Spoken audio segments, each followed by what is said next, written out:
Salve galera, eu sou o Gustavo Barquilha, expert da Hopper, e tô aqui hoje para falar um pouquinho sobre uma bateria de testes que eu vou fazer. Na luta, principalmente no MMA, a gente tem um volume de treino muito grande. Então, boxe, muay thai, jiu-jitsu, preparação física, alguns fazem até outros tipos de luta. Então, quanto mais condensado, quanto mais preciso for a preparação física, melhor. Então, quando eu prescrevo um treinamento de força para um lutador de MMA, eu preciso prescrever o que ele vai treinar, mas também pensando naquilo que eu posso vir a atrapalhar nos treinos técnicos deles. Então é por isso que eu avalio alguns atletas. Eu avalio para ver o nível de força e potência dele, se ele está evoluindo nisso, e também para conseguir prescrever as cargas ideal para esse atleta. Então hoje a gente vai fazer um teste de força e potência com carga crescente. Eu quero ver a força dele, mas também a velocidade e a potência dele na execução dos movimentos. Movimentos básicos, então supino, agachamento e remada, tá? Porque são mais fáceis de eu estar avaliando. Então basicamente eu quero ver a evolução dele. Ele já é uma pessoa que trabalha comigo há um bom tempo, então eu vejo tanto a evolução dele quanto cargas ideais para ele estar trabalhando ali no dia a dia, tá? Então eu vou avaliar hoje o Samuel. Ele é um lutador experiente de MMA, ele é da trocação, mas ele também treina a parte de chão, ou seja, ele é completo, né? Como no MMA, nós trabalhamos todos os fundamentos. E eu vou avaliar ele agora porque ele não tá com uma luta tão próxima, tá? Se ele fosse lutar, por exemplo, esse final de semana, eu não estaria avaliando ele. Então, Samuel vai fazer agora um teste, vai começar no supino, né? E ali eu tenho um equipamento chamado encoder linear, que ele vai me dar uma série de parâmetros para eu avaliar isso que eu falei para vocês. A força, potência, velocidade. Então, hoje em dia, eu não preciso mais avaliar a carga máxima dele. Talvez no CrossFit seja usual, né? Porque no CrossFit a carga é importante. Você, numa competição, por exemplo, você precisa bater muitas vezes PR de algum tipo de movimento. Aqui não. Então aqui eu não me importo com a carga. Não me importa se ele agacha com 200 quilos ou 100 quilos. O que me importa é o quanto ele transfere pro esporte dele. É por isso que eu vejo, por exemplo, velocidade e potência. Porque potência tem uma grande aplicabilidade para qualquer esporte. Então a gente não vai fazer um teste de carga máxima. Vamos sim subir as cargas, mas a ideia é ver a curva de velocidade, força e potência dele. Desceu.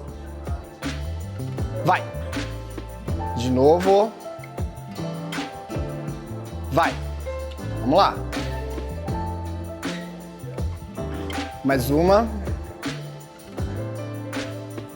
Boa. Descansa.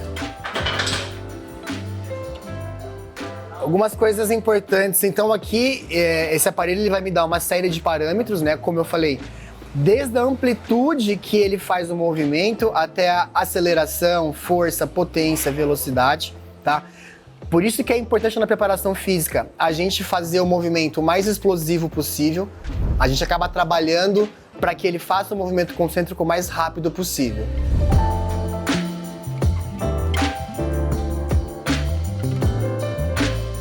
Tirou a carga. Vamos lá. Explode. Boa. Vamos lá. O que é interessante, pessoal, nesse tipo de teste? Eu não preciso colocar a carga máxima. Imagina assim, que eu tô num espaço limitado, tá? Ao invés de eu ficar mudando carga, por exemplo, eu posso fazer ele fazer o movimento mais rápido possível, né? Aqui no caso do teste, eu vou conseguir avaliar a velocidade e a potência dele pela carga que eu tenho. Mas, por exemplo, se eu tô num lugar que eu não tenho muita carga, ao invés de ele colocar mais carga, eu posso aumentar a velocidade de execução. Então aqui eu não preciso fazer 4, 5, 6 séries com cargas diferentes para ver a evolução dele ou não.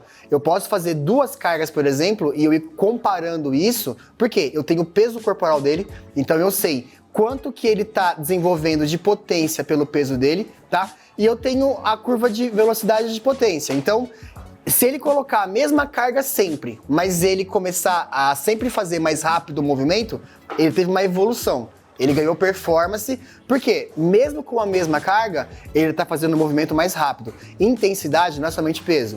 Por exemplo, intensidade pode ser a potência que eu gero naquele movimento, a velocidade aumentando. Então, esse teste, ele é bom para atleta por isso.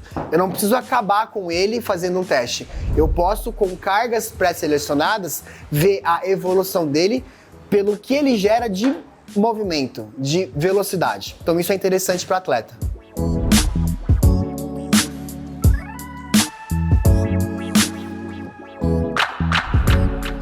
Explode. Boa! Usa menos o ombro, mais a perna. Explode. Isso! Vamos lá. Boa, vamos lá. Mais uma. Boa. Bom, aqui a gente usa esse tipo de agachamento porque é menos sobrecarga, né? Como ele já tem o equipamento aqui, a barra hexagonal, é menos sobrecarga na coluna, na cervical. Como o movimento é explosivo, ele praticamente salta do chão, ele tira o pé do chão praticamente, também tem menos impacto, né? E é tão eficiente quanto.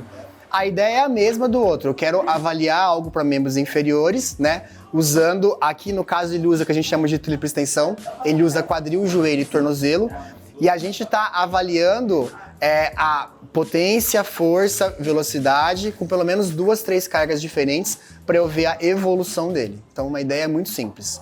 Agora ele vai aumentar a carga, ele vai dar um intervalo de descanso, e para a próxima série eu vou ver com uma carga diferente, com uma carga maior, que a gente já está acostumado a trabalhar com ela, e ali eu consigo fazer o comparativo dele.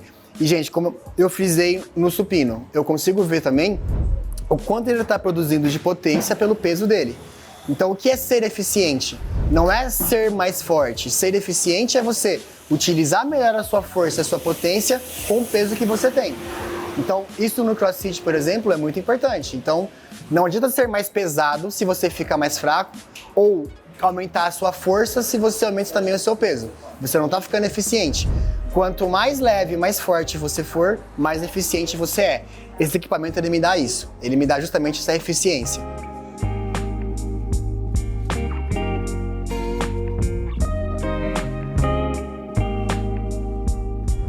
Preparou? Bora! Isso! Bora!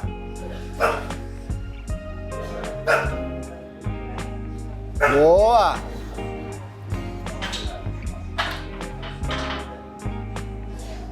Bom, a escolha dos exercícios é importante porque, pensando em esportes como ciclismo, triatlon, lutas, o principal, a preparação física, ela complementa, ela vai ajudar na performance do esporte. E a gente tem que pensar sempre que esse atleta, ele tem outras coisas para treinar, né? Ele tem outro volume de treino com outros esportes, com o esporte dele mesmo. E quanto mais complexo eu deixo o treino, muitas vezes, mais tempo eu preciso para preparar esse atleta, para ensinar. E nem sempre eu tenho esse tempo. Então, a escolha, tanto para treino quanto para avaliação, é escolher exercícios que transferem o máximo possível, mas que sejam simples para colocar carga, para fazer intensidade, por aí vai. Boa, boa, boa, boa. Bom, galera, vocês viram aqui um tipo de teste, né, que a gente trabalha, que é o teste para avaliar perfil de força-velocidade, força-potência, para ver o quanto eficiente é o atleta com relação ao peso dele. Então aqui, com esses dados, eu vou ter um relatório para aplicar para o atleta, né, tanto para treinar quanto para monitorar o treinamento dele. Se liguem sempre no canal que a gente vai estar colocando testes novos para outras modalidades também, testes de força, potência, mas também testes de resistência, por exemplo, e sempre pensando na transferência disso para a performance do atleta. Então, sempre pensando como eu melhoro a performance do meu atleta, qualquer modalidade esportiva. Esse teste, por exemplo, eu utilizo com triatleta, com ciclista, com lutador, com jogador de futebol, já utilizei com skatista e tudo que vocês imaginaram de esporte, né? Porque ele tem uma aplicabilidade para qualquer tipo de esporte. Então se liguem no canal, sempre vou estar por aqui passando coisas novas para vocês. Não me esqueçam de se inscrever no canal, dar o like, deixar o seu comentário, para a gente conseguir sempre evoluir mais e mais com os conteúdos. E até a próxima, pessoal!